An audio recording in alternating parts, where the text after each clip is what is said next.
Bueno, el agradecimiento para la doctora Vivian Lutz y para el licenciado Claudio Buratti, investigadora del CONICET, investigador del INIDEP. Los dos trabajan en la sede del INIDEP aquí en Mar del Plata. Gracias por estar, muy amable. Bueno, gracias por la invitación. Bueno, el tema cambio climático, recién hablábamos fuera de micrófono. Quisiera exprimirlos al máximo para que cada uno de ustedes diga lo más que se pueda decir sobre este tema. Aún me comentaban, aún no existiendo estudios específicos sobre el cambio climático, en los últimos años se ha tratado de juntar toda aquella experiencia de investigación en distintos ámbitos para de alguna manera generar una idea de cómo está afectando hasta este momento el cambio climático en el mar argentino. ¿Podría resumirse de esa manera?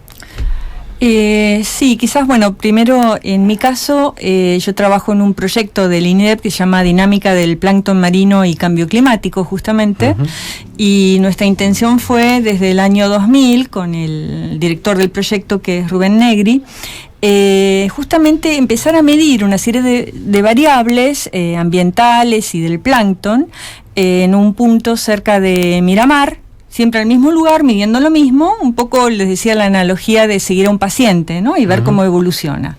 Entonces ya ahí tenemos algunos indicios de cómo está el ambiente y si hay algún pequeño cambio que se pueda ver a lo largo del tiempo. Eso desde el ambiente y el plancton, que son los organismos más pequeños, los vegetales, que son el fitoplancton, y los animales, que son el zooplancton. Entonces ahí tenemos alguna primera base. De lo que se nutre efectivamente la biomasa pesquera, ¿no? Exactamente, son los primeros eslabones de la trama alimenticia en el mar y que son como el pasto en la tierra, ¿no? Entonces de ahí surge. Pero bueno, eso es un primer estudio. Hay otros estudios en otras zonas del mar argentino, pero que no han tenido la continuidad de tantos años de medir lo mismo en los mismos lugares. Va a haber que hacer una tarea de reconstrucción.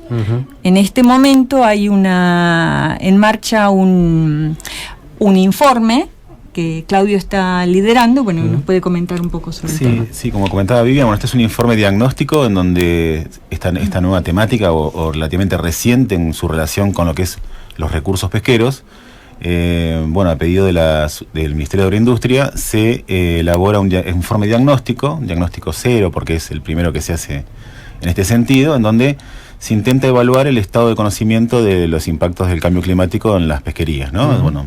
Y este informe que está en curso, participan más de 80 investigadores de todo el país, y bueno, lo está liderando en este caso el Instituto, el INIDEP. Digamos que podemos tener en cuánto tiempo más o menos esta primera aproximación de cómo está impactando el cambio climático en el mar argentino. Y este informe tiene que estar terminado dentro de aproximadamente 2 meses. Sí, que eso podría ser entre aquellos estudios que se hicieron progresivamente, y en los huecos de información que podamos tener, ustedes que van a generar algún tipo de simulación como para completar la imagen de este primer informe. Sí, lo bueno de este informe es que, bueno, obviamente va a identificar áreas de vacancia, ¿no? Y definir lineamientos para identificar dónde se deben apuntar los recursos para seguir con esta temática. Obviamente, digamos, la continuidad en la toma de datos es fundamental para este tipo de análisis, en donde es muy importante tener continuidad en estos trabajos. Después, el desarrollo de simulaciones, como vos mencionabas, generalmente un modelo es una simplificación de una realidad, y los modelos se nutren de datos observacionales, digamos. Obviamente, si estos estudios tienen continuidad, van a permitir, digamos, una mejor calidad en el desarrollo de estos modelos. Claramente. Podemos tener una aproximación, no digo en el mar argentino, vamos a hablar de esta estación de verificación frente a las costas de la ciudad de Mar del Plata. Durante el tiempo de verificación, ¿se puede tener una lectura en estos momentos de cómo está afectando, cómo ha afectado el cambio climático, por ejemplo, en cuánto? ¿En los últimos 10 años?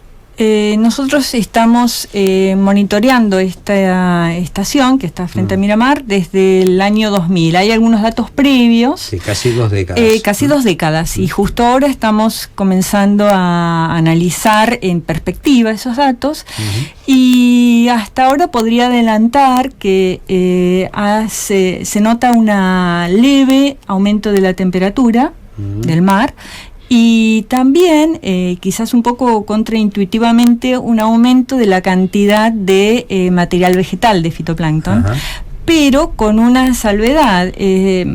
Los expertos en este tema, que son Rubén Negri y Ricardo Silva, han visto que lo que está aumentando es la cantidad de fitoplancton de muy pequeño tamaño. Aunque el fitoplancton es microscópico, hay mucha variedad en tamaños. Es como decir, claramente, bueno, que hay un pasto pequeño, hay un cactus, no es lo mismo. Y esto de que sean células más pequeñas hace que cambie el tipo de alimento, y eso va a afectar al resto de la trama, ¿no? Es como decía, no es lo mismo tener un pastura verde en una pradera o tener cactus, o bueno, y eso está cambiando. Entonces, si bien nuestra estación está cercana a la costa, ya es como un punto de mostrar, bueno, si en un lugar relativamente, podríamos decir que no es un centro de grandes cambios, ya notamos esta leve tendencia, bueno, en otros lugares deberíamos empezar a mirar. Claramente. Me imagino la expectativa que genera, ¿no? Aun cuando están entrenados para ser investigadores científicos y saben que esto lleva tiempo, pero me imagino que debe haber una expectativa importante para saber efectivamente si estos primeros resultados van a dar algo que nos pueda colegir, que dentro de 10, dentro de 15, dentro de 20, si no tomamos las medidas necesarias, nos podemos encontrar con un cambio fundamental, ¿no? Sí, es como vos decís, es de aquí en adelante, ¿no? Como comentaba Vivian recién, estas observaciones que han hecho en el plancton ellos, bueno, nos permite a nosotros identificar que en el eslabón que sigue, por ejemplo, que son aquellos peces forrajeros que se alimentan de plancton, hay que poner mucha atención para ver si estos efectos se trasladan hacia arriba en la trama trófica. Y, perdóname, sí. ¿Cuáles serían esos peces? Por ejemplo, la anchoita, la caballa. Estamos hablando de insumos fundamentales, por ejemplo, para una industria como la nuestra, ¿no? Exacto, son especies, digamos, que aquí en Mar del Plata tienen un fuerte asiento en lo que es la industria conservera. Sí, claro. Así que, bueno, es importante, digamos, darle continuidad a los estudios sobre estas especies que tal vez sean las que primero muestren alguna evidencia de estos cambios que se están dando en la trama trófica, ¿no? Me está ocurriendo en este momento. Este cambio climático también puede estar o pudo haber estado generando hasta este momento modificaciones en el comportamiento de determinadas especies en el mar argentino. Sí, no hay mucha información como para responder eso. Sí se ha visto en otros lados, en el hemisferio norte hay muchísima evidencia de cambios en la distribución, y lo que te quería comentar es que, digamos, esto en algunas se ve como algo negativo generalmente, pero realmente no es así. Hay perdedores y ganadores, porque estos cambios en la distribución generan nuevas oportunidades para otros países o regiones de los cuales no tenían disponibilidad de esos recursos, ¿no? Claro. Eso hay bastante información en otros países. Por ejemplo, Islandia se ha visto muy favorecida con un corrimiento hacia el norte en lo que es la caballa que ellos tienen allí, ¿no?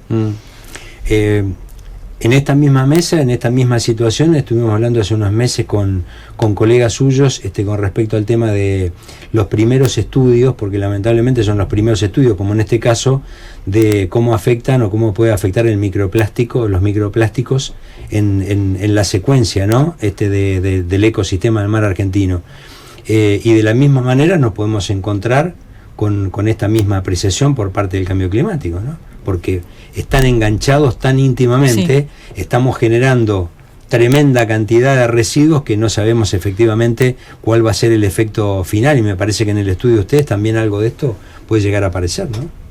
Sí, de hecho, una colega, Roxana Di Mauro, que está trabajando con microplásticos, y también interactuamos con ella, y sí, por ejemplo, en el caso ese, pueden ser tomados, a veces vulgarmente se dicen como comida chatarra, ¿no? Porque los organismos se alimentan de esto, que por supuesto no los alimenta. Claramente. Y en el caso del cambio climático, como recién te decía, decía esto del cambio de tipo de células de fitoplancton, si no son células que de algas pequeñitas, para entendernos, si no son de la misma calidad nutritiva, ocurre lo mismo. Claro. Hay trabajos que explican para otros lugares o en modelos que si en toda la cadena alimenticia la base no es suficientemente nutritiva, bueno, va a ocurrir lo mismo. Hay una amplificación de este estado nutricional. Se me ocurre preguntar, y después le dejo, porque nos quedan 2 minutitos para redondear este mano a mano, si efectivamente esas carencias de información que pueden tener en algunos puntos del mar argentino van a completar otra carencia de información que puedan tener en otro punto equidistante en el mar argentino, por este corrimiento de situaciones de la pesquería, por los efectos que hasta este momento podemos desconocer que tenga el cambio climático. Sí, digamos, esto es esencial para identificar hacia dónde hay que ir. Por ejemplo, yo como te mencionaba recién, esas carencias de información. Claro, porque este diagnóstico va a permitir identificar carencias, como vos decís. Correcto. Ahora, los recursos sabemos que son limitados y la investigación marina es muy cara. Entonces, bueno, identificar qué regiones o en qué lugares o en qué especies hay que poner el ojo en primer lugar para identificar estas variaciones, estos cambios, es fundamental. Digamos, claramente por lo que se sabe y lo que se ha estado estudiando en los últimos años, el sector sur de Brasil, Uruguay y el norte de la provincia de Buenos Aires es una zona de fuerte calentamiento del agua, de la temperatura del mar superficial, digamos, una zona de calentamiento del agua, en donde podrían llegar a identificarse cambios en la distribución de especies, etcétera, digamos, ¿no? Sería un lugar donde habría que intensificar estudios, digamos, ¿no? ¿Qué cosa les queda por decir? Yo sé que es un montón, pero en 10 minutos específicamente no vamos a poder decirlas todas, pero ¿qué idea pueden tener como para ir cerrando? Y esperar con expectativa, porque ya los convoco para dentro de 2 o 3 meses, cuando esté el informe, que nos puedan dar una idea más o menos aproximada de cómo estamos, ¿no? Y me parece que un poco repetir lo que estaba diciendo Claudio, la importancia de mantener observaciones en el mar argentino, porque los modelos, que es lo que más se utiliza para estos estudios de cambio climático, son importantes para mostrar fluctuaciones potenciales, pero luego hay que verificarlas. Entonces, tener algunos puntos en el mar donde se constaten estos valores, comenzando desde el ambiente, la temperatura o el plancton, el fitoplancton y el zooplancton, donde tenemos una buena experta ya, Brenda Temperoni,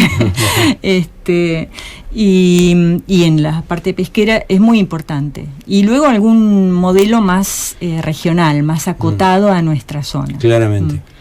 No sé si quedó algo. No, digamos, coincido en lo que dijo Vivian, digamos, el desarrollo de información con fuerte presencia de datos observacionales es fundamental para que estos modelos sean más sólidos, ¿no? Y permiten que estos modelos regionales se acoplen a los modelos globales y bajen la incertidumbre que tienen esos modelos, digamos, ¿no? Yo creo que por ese lado va la cuestión.